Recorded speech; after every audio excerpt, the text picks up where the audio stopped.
La entrevista destacada en Su Palabra por Delante en nuestro canal de YouTube, tanto en Radio Fe y Alegría 105.9 FM, en nuestro canal @Radio Fe y Alegría Mérida.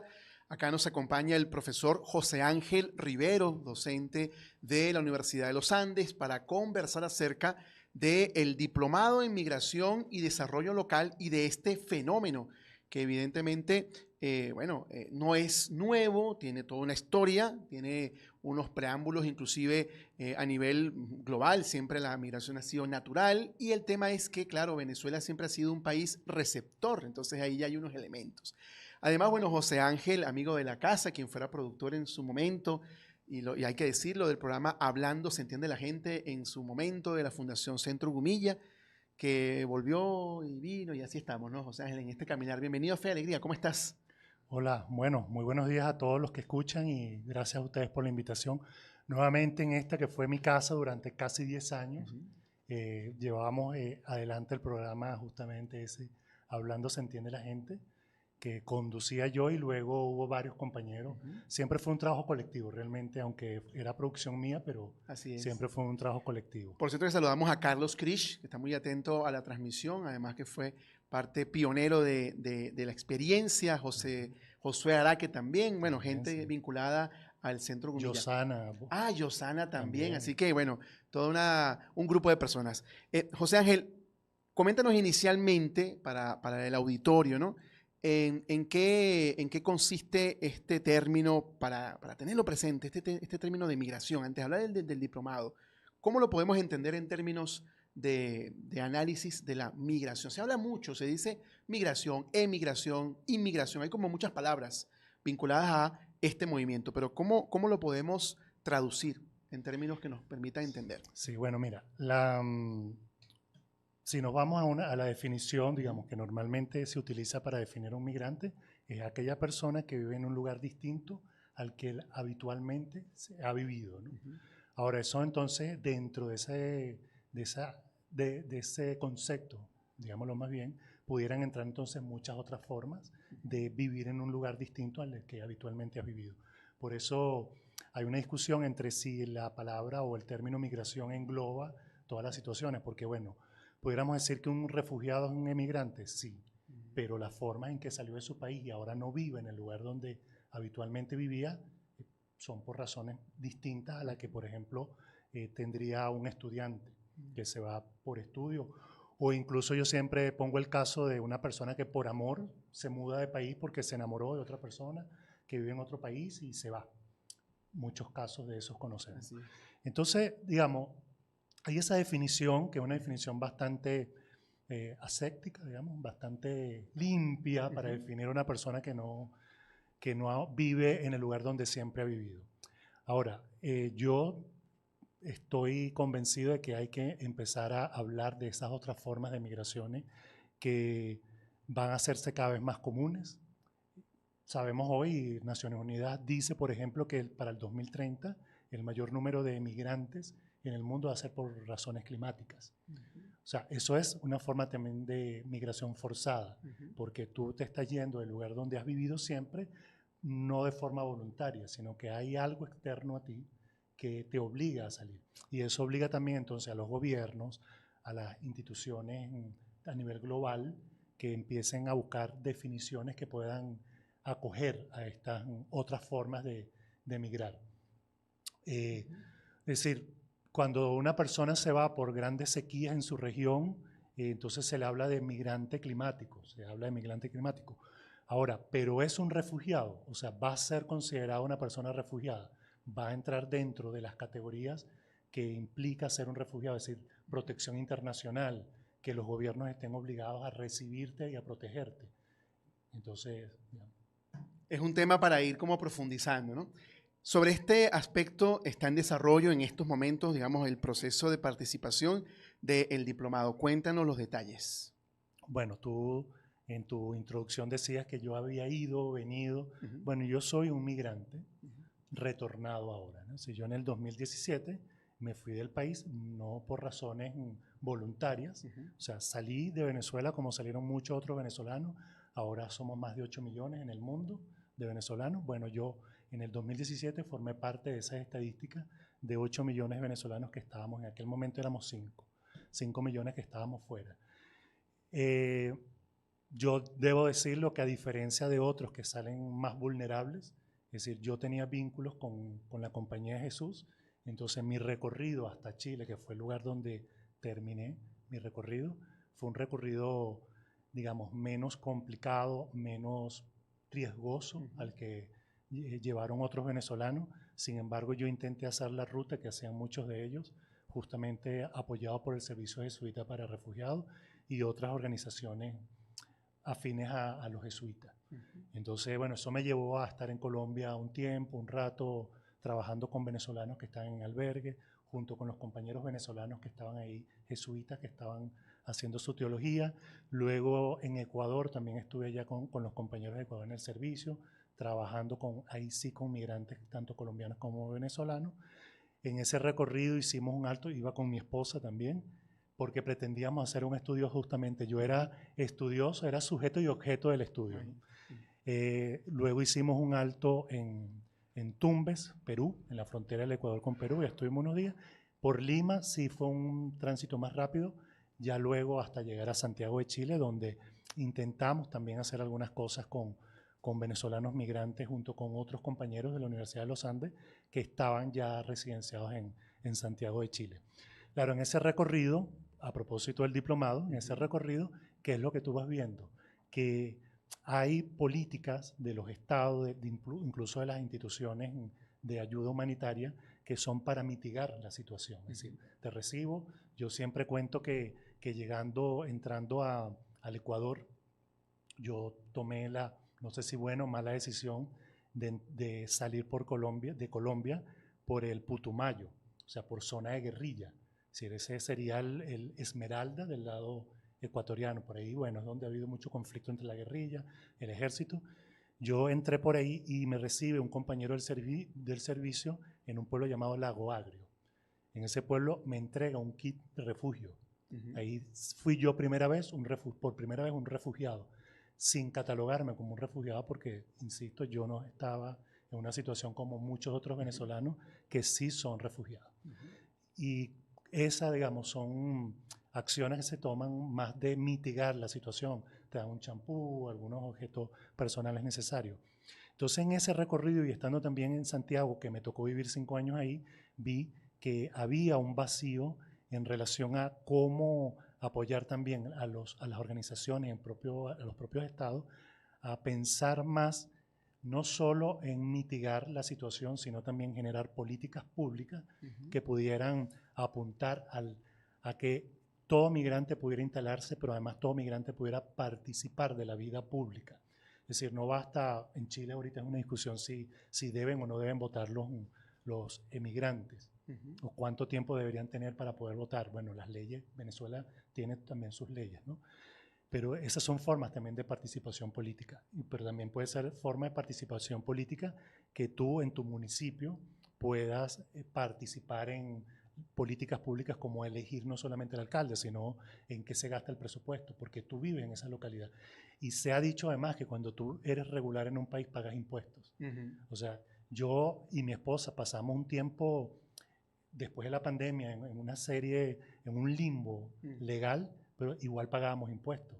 O sea, mi esposa hacía trabajo por boleta, es decir, por factura, y el sistema de impuestos interno le cobraba el IVA, le cobraba todo. O sea, tú pagas impuestos. Entonces, si tú eres un ciudadano para esos deberes, que son deberes cuando tú llegas a un país, también deberías tener algunos otros derechos que fundamenten políticas públicas en los países.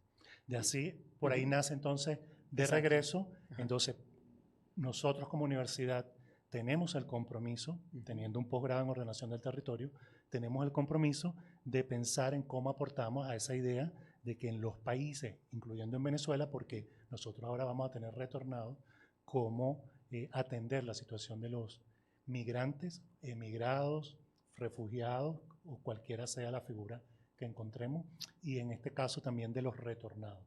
Italia lo ha tenido, España lo ha tenido. Es decir, que todos estos elementos están allí alrededor de esta...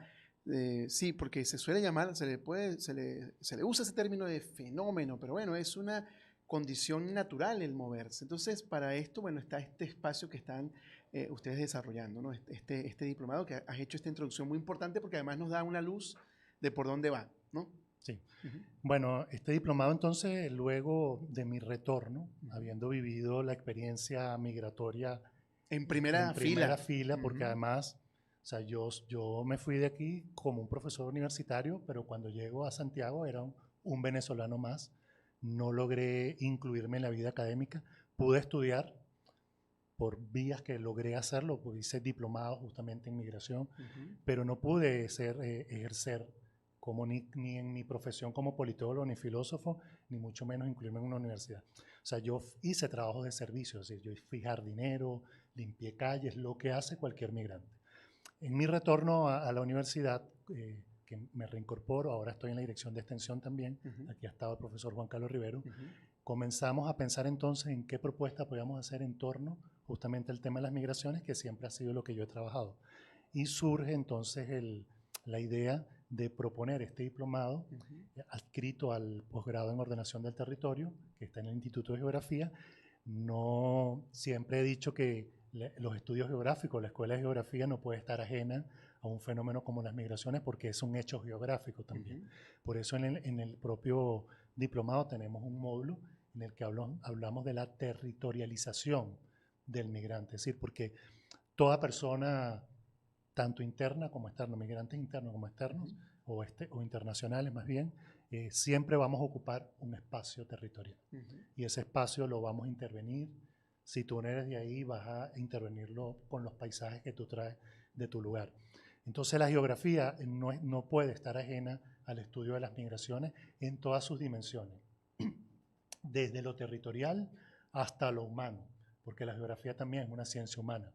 Entonces nació la idea de crear entonces este diplomado adscrito al Instituto de Geografía con apoyo también de la Dirección de Extensión de la Universidad de los Andes y por supuesto de sus autoridades. Para poder comunicarse con ustedes, para formar parte, para quienes estén interesados en esta propuesta. Pueden comunicarse con nosotros a mi número personal, que es el 0424-738-5597, y hemos creado un correo electrónico también que tiene el nombre del diplomado, se llama diplomado migración y desarrollo @gmail.com. Por ahí pueden comunicarse con nosotros o también pueden acercarse porque estoy ahí todos los días, a la Dirección de Extensión de la Universidad de los Andes, que está aquí en el rectorado, y ahí también pueden encontrarme, pero por estas dos vías pueden comunicarse, pedir mayor información. Estamos en este momento en el proceso todavía de inscripción. Hemos decidido alargar el tiempo porque encontramos muchas personas que se comunicaron y bueno, nos solicitaron poder alargar ese tiempo, lo que implica también que alargamos el tiempo de comenzar. Ok, eso te iba a preguntar, para la pauta de comenzar, se ha prorrogado. Lo prorrogamos la fecha de inicio para el viernes siguiente a Semana Santa, que creo que es 25, ahora. Pero igual estamos invitando y queremos invitar por esta vía para el día viernes 4, es decir, este viernes vamos a tener un conversatorio abierto, va a ser virtual porque nuestros conferencistas, está uno en Madrid y otro está en Colombia, pero pueden ir presencialmente a las instalaciones, ya vamos a dar más detalles de eso en nuestras redes, en las instalaciones del rectorado, donde está el posgrado en antropología. Muy amablemente nos han prestado su espacio para hacer entonces presencialmente el lugar donde pueda ir quienes quieran ir presencialmente a ver este foro y quienes no se pueden luego conectar. El link lo vamos a compartir a ustedes también para que por sus redes lo hagan. Sería entonces este viernes 4 y el diplomado el viernes 25 después de la Semana Mayor. O sea que hay oportunidad para participar. Sí, y para participar, para inscribirse y además, bueno, porque se atraviesa, no sé si la palabra sería atravesarse, pero se incluye ahí la Semana Santa, entonces decidimos más bien hay margen, dejar ese margen para no hacer un corte, comenzar esta semana y después tener que esperar una semana más, sino permitir que la gente guarde los días santos para quienes lo guardan. ¿Las redes? Bueno, mi red personal en Instagram es Josean, de José Ángel Rivero, de Josean Piso Ri, Josean Piso Ri, y en ex Rivero Josean. Para Rivero cualquier Josean. contacto que Cualquier deseen contacto que sumarse. también. José Ángel, hay varios temas en el tapete para analizar, para considerar, para evaluar. Lo has dicho, has marcado algo en el inicio de la entrevista y evidentemente está en el tapete porque además es de la opinión pública. Es este tema de los procesos de deportación de un país a otro de otros países. Es curioso, ¿no? O sea, un país habla con otro país para retener personas de otro país. Ahí hay un triunvirato, no sé. Sí. Okay. ¿Cómo entender este fenómeno? Hay un discurso, evidentemente, hay unos planteamientos desde, por ejemplo, el gobierno nacional, de organizaciones civiles, de activistas, pero ¿cómo entendemos esto? Es decir, ¿por qué está pasando esto? ¿Cómo lo miramos? Mira, eso no es un fenómeno nuevo. Es decir, siempre... Creo que ahora mismo las redes ha generado que todo se visualice mucho más, Claro, ¿cierto? exactamente. Es que lo que pasa es que ahora nos enteramos más de las cosas que pasan en el mundo, pero uno pudiera recordar la cantidad de extranjeros que llegaron a Venezuela, europeos en su mayoría, que terminaron en Venezuela porque los barcos donde venían no tenían permitido llegar a ningún otro. Si llegaban a puertos colombianos, no eran permitidos, llegaban a puertos panameños, ¿no? Y terminaron en Venezuela, en La Guaira, y el gobierno venezolano los recibió.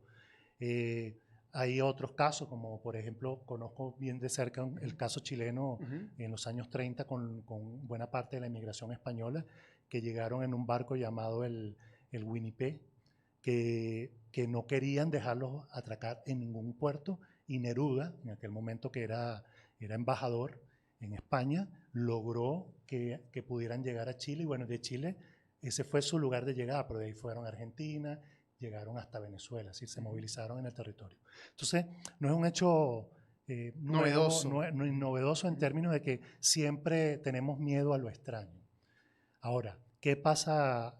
¿Cuál sería la crítica que tendríamos que hacer ahora? Que el derecho internacional ha avanzado mucho, el derecho humanitario ha avanzado mucho, entonces situaciones como la que están viviendo los inmigrantes en los Estados Unidos, que es el tema ahora, nos tiene que llamar mucho la atención porque vulnera el derecho humanitario, derecho internacional, vulnera incluso el derecho interno cuando un gobierno se pone en tensión con otra institución pública como sus jueces. El presidente Trump ha hecho caso omiso de lo que los tribunales han decidido. Entonces, por ahí, digamos, tenemos una situación. Ahora, el que existe un tercer país, eso en estudios migratorios se llama tercer país seguro o tercer país seguro. ¿Sí? El Reino Unido lo hace con Uganda.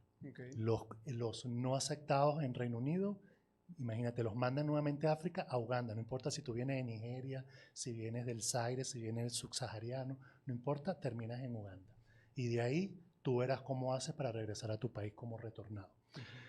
Aquí se tomó esa decisión de que fuese Salvador, pero no es como un país seguro, sino como un país que encarcela.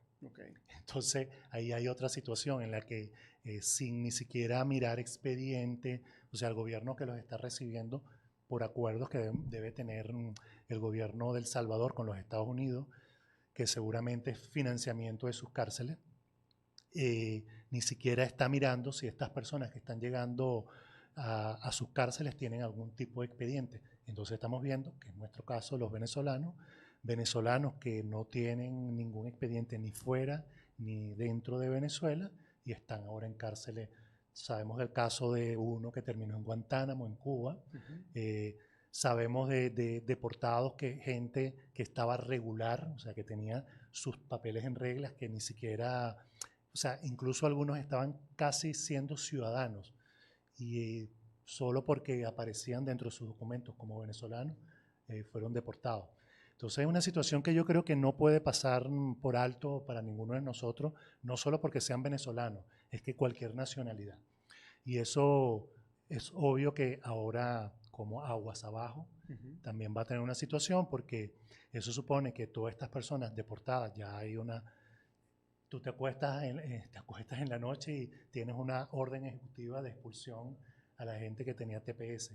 Esta mañana me levanto y hay un juez que está anulando esa decisión. No sabemos qué vaya a pasar durante el día. Pero en todo caso, todo ese grupo de deportados, aquellos que se les ha invitado, que tienen que salir de los Estados Unidos, muchos de esos llegaron precariamente a los Estados Unidos y van a salir con más o igual de precarios en un tránsito de regreso por el mismo recorrido que tuvieron de ida, lo que supone que van a atravesar nuevamente México, Centroamérica, seguramente van a tener que volver a pasar el tapón del Darién. Si son venezolanos, bueno, llegan a Venezuela, algunos se quedarán en Colombia. Si son de otras nacionalidades, por el tapón del Darién sabemos que pasan haitianos, chinos, gente de Bangladesh, gente que está viniendo de otros continentes, llegan a América y atraviesan el Darién solo por llegar a los Estados Unidos. Entonces, eso va a generar ahora para los países en tránsito una situación humanitaria a la inversa. Ya no porque quieren llegar a los Estados Unidos, sino porque vienen de regreso y no saben a dónde van. Yo le estoy llamando a eso el fenómeno Forrest Gump. O sea, ¿recuerdas la película Forrest? Que comienza a correr y no sabe a dónde es que va a ir, ¿no? Solo anda y anda y anda y un día se detiene. Así pasa con muchos migrantes. Comienzan a andar y van pensando, supongo que van a los Estados Unidos y terminan en Honduras. Porque en Honduras consiguieron trabajo, se enamoraron o algunos lamentablemente mueren en el camino y terminan en esos lugares. Hay recuerdan ustedes la semana pasada hubo una noticia terrible en México de este rancho, bueno, ahora olvido el nombre, que era un centro de exterminio de los grupos armados, pues, de narcotráfico. ¿Cuántos inmigrantes no murieron allí porque terminaron en el camino pasando por donde no debían en ese momento y terminaron asesinados, traficados, mujeres, niños traficados? Entonces, una situación que sucede de ida, pero también va a suceder de vuelta. Tráfico de personas. Es una situación, digamos, terrible. Compleja. Y en ese compleja. mismo panorama, los diferentes gobiernos o quienes están ahora mismo, bueno, están pensando en otros elementos que siempre pues, ha sido así, el tema político armamentista o el tema económico, que hay otras prioridades aparte del tema humano. Además, también recientemente está surgiendo una información, sobre todo en el tema de Europa, revisándola, claro, hay que ampliar, quería era que me indicaras sobre este tipo de situaciones, son curiosísimas, porque hemos escuchado también fenómenos parecidos en países como Cuba, por ejemplo. Hay una reseña de 20 peloteros venezolanos que estarían pidiendo asilo, jóvenes, en España. Este tipo de fenómenos, ¿cómo lo interpretamos? Claro, hay muchos venezolanos que han llegado justamente a España, que bueno, España, recuerden ustedes que forma parte de la Unión Europea, es decir, hay unas legislaciones que aplican para todos los países de la Unión Europea. Entonces no basta con que tengas un arraigo, supongo, un familiar o algo así en el país. Entonces hay muchos venezolanos que justamente llegan a territorio español. Cuando tú llegas al aeropuerto ya estás hablando de un territorio nacional. Entonces normalmente en los aeropuertos pedían asilo. Yo encontré en Ecuador, cuando estaba en Ecuador, una abogada española que estaba haciendo su pasantía en el servicio jesuita ahí en Ecuador, en Quito. Y decía que le llamaba mucho la atención que nosotros éramos de los refugiados que llegábamos en avión. Normalmente los refugiados llegan por tierra en unas formas precarias. Nosotros llegábamos en avión con maletas y llegábamos a esos países y pedíamos refugio. ¿Por qué podemos hacerlo? Porque según el derecho internacional, tú puedes ser sujeto de refugio, una persona puede solicitar refugio si se considera que su vida está en riesgo por razones políticas, religiosas, étnicas. Incluso para el caso de América Latina, el acuerdo de Cartagena, la declaración de Cartagena, ahora Cartagena más 40, ya podemos en otro día hablar de eso, plantea que incluso por razones económicas puede ser una razón que te dé la condición de refugio.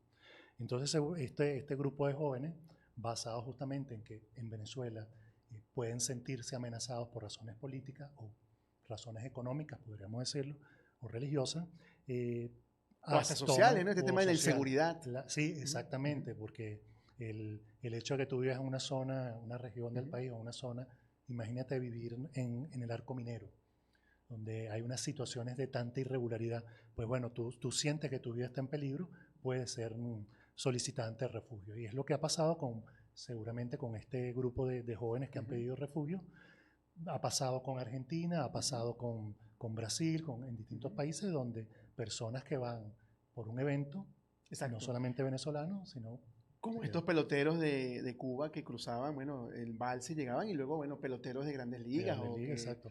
Eran conectados con En eso. Santiago, en los Panamericanos de Santiago, el año antepasado, sucedió con varios países, con nicaragüenses, sucedió con cubanos, no tengo conocimiento si con venezolanos, porque es otra razón, es decir, nosotros todavía en Chile podemos quedarnos y pedir otras formas, hay otras figuras, ¿no? Para quedarnos en los países. Hasta cuando yo anduve allí, eso fue cambiando, justamente en el año 19 cambió mucho la legislación de la región, pero nosotros podíamos transitar solo con nuestra cédula y en algunos países podíamos pedir residencia con nuestra cédula, mientras nos hacíamos regulares en los países. Recuerdan ustedes que hubo el grupo de Lima, que fue justamente para atender la situación de la inmigración venezolana que se había hecho masiva. Bueno, en el 19 eso cambió, entonces hubo países como Ecuador, Perú, que empezaron a pedirnos visas. Entonces ahora es menos posible que tú te quedes si no pides refugio. Y que además en la historia que hemos tenido en Sudamérica, hemos tenido Merconorte, Mercosur, es decir, Comunidad Andina, instancias en las que la integración ha ayudado a que este fenómeno de la migración no generara tanto impacto. Claro, ahora es la cantidad de personas, los conflictos entre los gobiernos, también, que sí, priva más el conflicto o la diferencia política del gobierno que tener esa, llamamos, sensibilidad. Es decir, un gobierno A tiene diferencia con un gobierno B y por esa diferencia hasta se puede, ¿no?, solapar las necesidades de las comunidades, ¿no? Y lo lamentable de eso, Héctor, es que en medio quedan los ciudadanos, los migrantes, que terminan quedándose sin representación diplomática.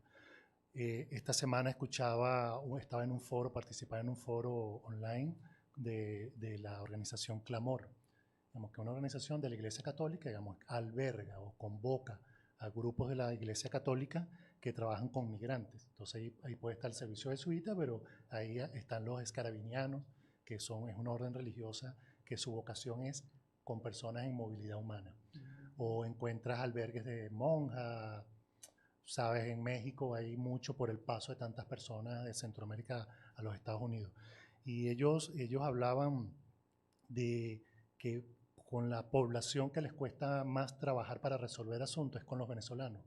Porque, por ejemplo, un hondureño, un nicaragüense incluso, todavía, o cualquier otra nacionalidad, va de paso, se le pierden sus documentos, puede ir a un consulado y solicitar una nueva cédula y continuar su camino.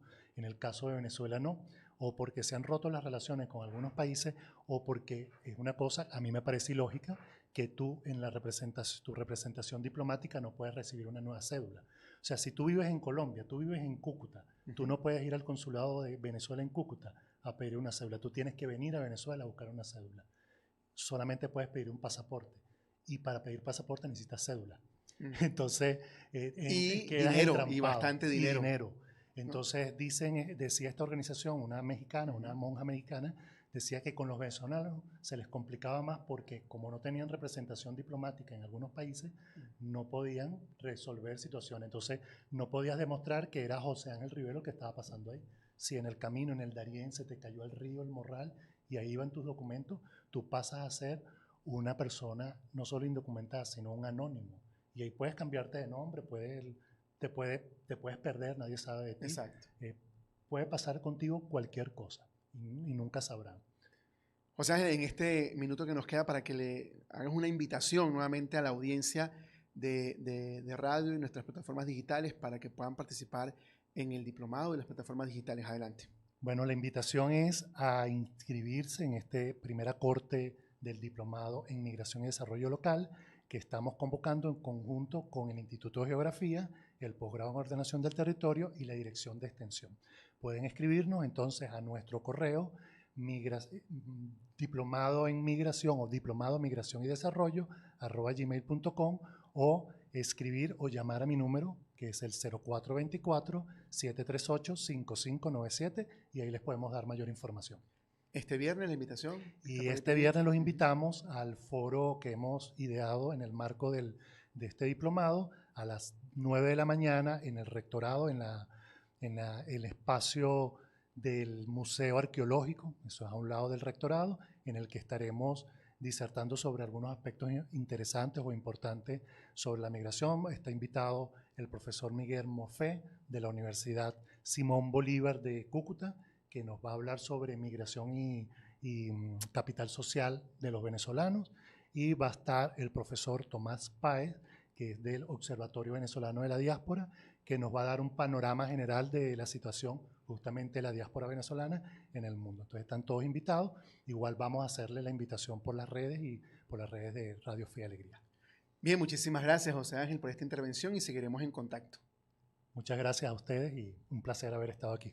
Era la intervención del profesor José Ángel Rivero, quien es docente, investigador de la Universidad de los Andes, con esta invitación a este diplomado en migración y desarrollo local acá en Mérida, una oportunidad para justamente desarrollar, compartir experiencias vinculadas con este tema y el desarrollo local, que también es tan importante para, evidentemente, el progreso y todo lo que corresponde a los ámbitos de trabajo, tanto en lo local como inclusive, por supuesto, a nivel global.